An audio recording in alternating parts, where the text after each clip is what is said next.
I knew that thou wouldst allow these humans to corrupt thee. A dragon? You summoned a dragon? Ha! One of the few they were able to corrupt, and I turned it against them.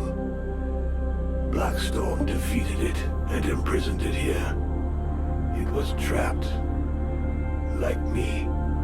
So now you turned it against me? It is thee who has turned against me, abandoning me here, left to pay the price for each and all of thy errors in thy stead, whilst I did all I could to help thee to return. And so it is, I am come to the end of my strength, an empty shell or taken with rot. I did not wish to harm thee, but I no longer am master of all that I do. Is that why you killed my companions? The visions? Blame rather thy human half, for that is who hath invoked them, with its fear and its regrets. Thy companions never traveled through the breach. So it comes to this. You and me. It's time we ended this. Ha! It is all I have awaited.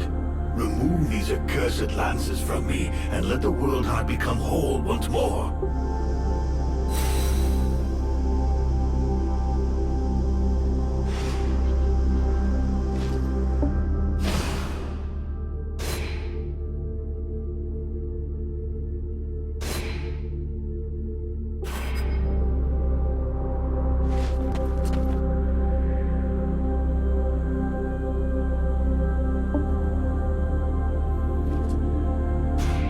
Here we are. The World Heart. I'm guessing... Your guess is right. What should I do about these spears? Or the demon? Do whatever you want. This is the moment for you to take your destiny in hand, one way or the other.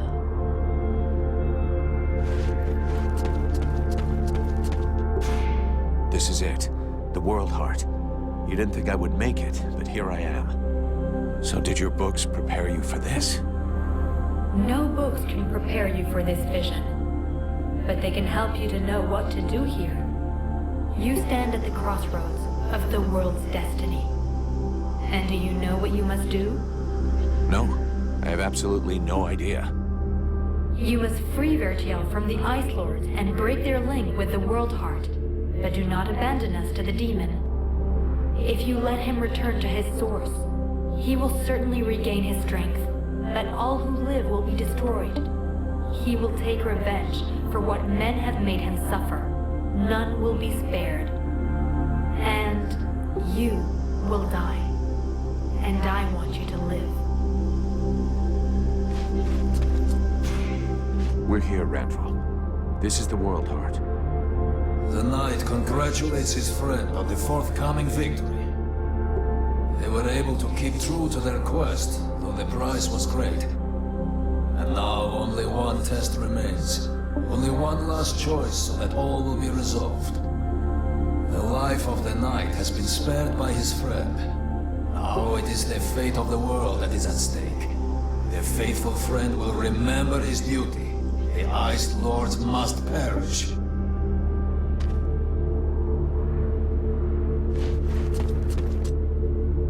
The flame will burn bright anew, and the necromancers will be the first into the fire.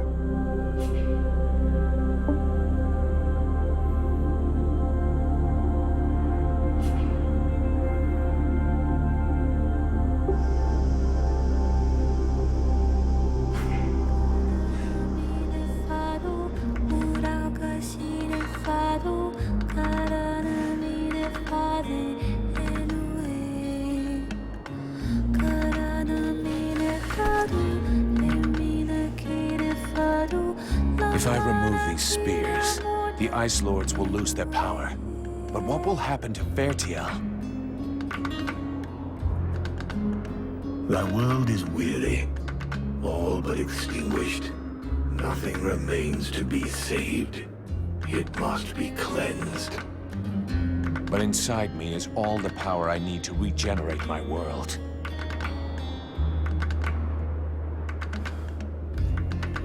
At the cost of mine? Do not think it. Vertiel needs the world heart. Thou canst not sacrifice it thus. There are still dragons, and this way the necromancers will be destroyed. The fire of the world heart is not completely out. It will burn bright again, in time. But without us, I forbid thee to do this. I will not die for thee.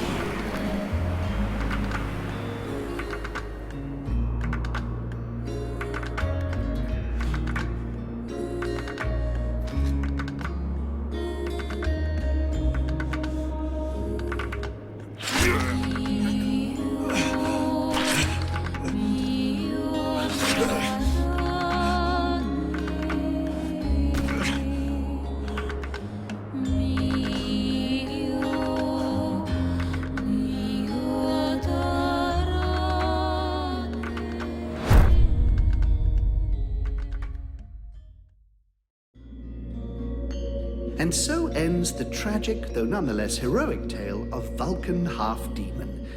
I confess I may have romanticized some aspects of the story, though in my defense, I shall always have something of a soft spot for our dear Vulcan. By releasing the World Heart's energy to the surface, he sacrificed himself in order to heal Vertiel and bring an end to the long winter. Ill-prepared for such a powerful energy surge, the Ice Lords were instantly reduced to cinders. I can tell you, no tears were shed at that funeral. Of course, it was only a few centuries before other would-be mages attempted to follow in their footsteps, though what wonderful centuries they were. The Red Scribes... Oh, really? Don't get me started on those imbeciles. Nonetheless, it would be uncouth of me not to mention how heartbroken young Sybil was by Vulcan's death. Proud to have fought alongside such a courageous companion, the beautiful young scribe lifted her head high and transformed her grief into purpose. She quickly gained the respect of her peers and was elected chief scribe shortly afterwards when Liestas died quite suddenly. Apparently, the fool succumbed after having imbibed a large quantity of a somewhat questionable nectar that he and his doctor had invented. And as for myself, well, my goodness, I fear that is an extremely long story, and you would quite literally die of boredom before I finished the telling of it. But you see, that's what I like so much about mortals. Their stories last just about the right amount of time, give or take a few decades, and then they're done. And then they come around again. One thing is certain, I have all the time in the world, so who knows? I may get to tell you other tales, if you live long enough. Toodle-pip.